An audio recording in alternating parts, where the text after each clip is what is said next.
Bonjour à tous et à toutes et bienvenue à cette présentation Pichakouchan.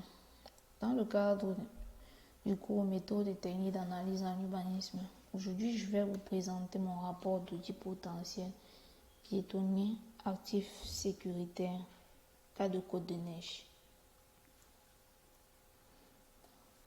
La mise en contexte.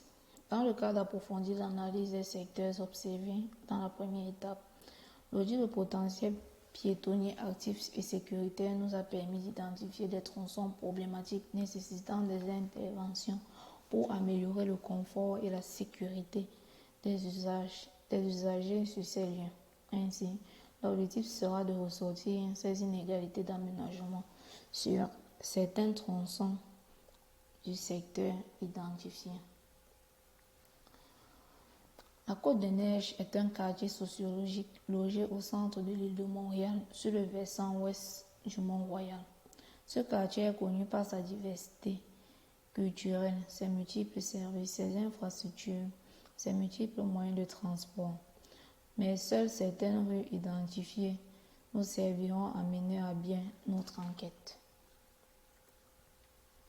En outre, l'enquête se fera sur certains quartiers de la Côte de Neige, comme la rue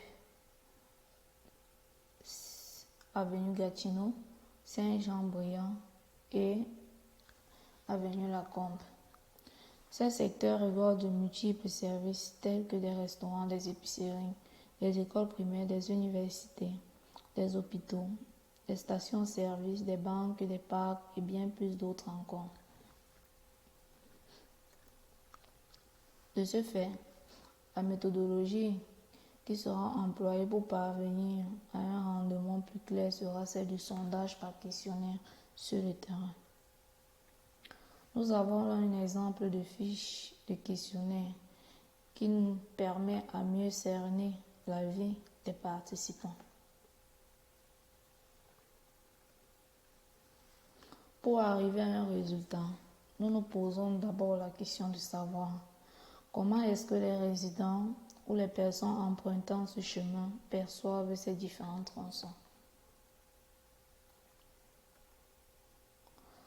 De ce fait, le secteur de l'avenue Gatineau est exposé à une forte circulation piétonnière et automobile, malgré que la chaussée est complètement dégradée, ce qui met en danger la sécurité des usagers. D'après le sondage, 3/4 des citoyens empruntent ce tronçon à pied pour se rendre dans les commerces, les écoles, les centres communautaires et les parcs du coin. Les autres empruntent ce tronçon en automobile pour des mêmes raisons, mais ces derniers trouvent qu'il est difficile d'y circuler car ils ont l'impression de rouler sur des dos d'âne et roulent sur une vitesse de 15 km qui est inférieure à la vitesse recommandée, ce qui cause des embouteillages.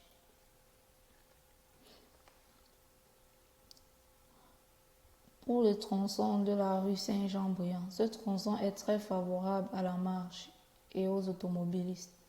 Les difficultés que rencontrent les usagers qui empruntent le transport en commun sont l'absence d'abribus, de mobilier et des mobiliers urbains.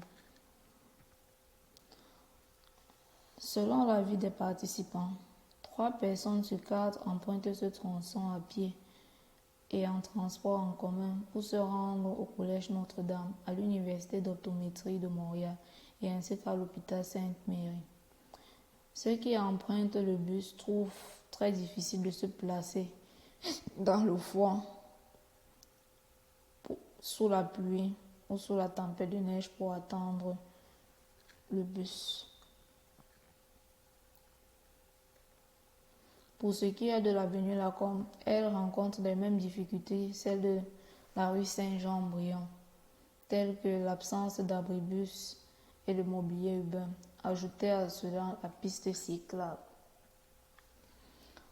La majorité des participants empruntant ce tronçon sont soit en transport en commun, soit à vélo ou à pied pour se rendre à l'hôpital Sainte-Marie et au resto-bar McCall.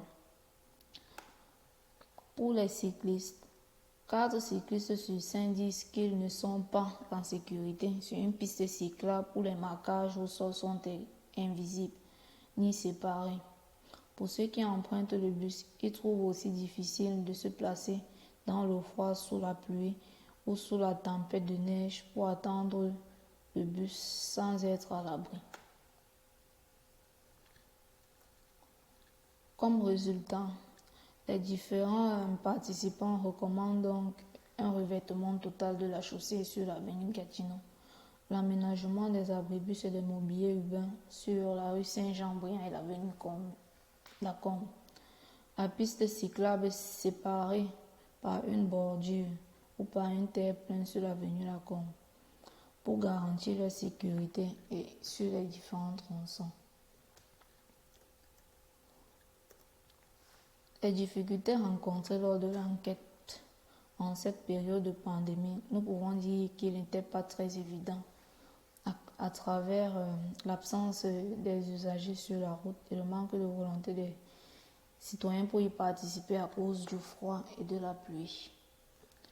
Pour conclure, nous pouvons dire que malgré les richesses culturelles, sociales, commerciales, institutionnelles, créatives et environnementales que regorge la Côte des Neiges, elle fait face à de nombreux défauts de l'aménagement urbain. Et par conséquent, les participants plaident à la mairie l'aménagement de ces tronçons dont ils rencontrent des difficultés pour garantir leur sécurité. Enfin, nous avons là une liste bibliographique qui nous permet de se référer sur les images qui sont incluses dans les PowerPoint. Merci. Vos commentaires et critiques sont les bienvenus sur cette page.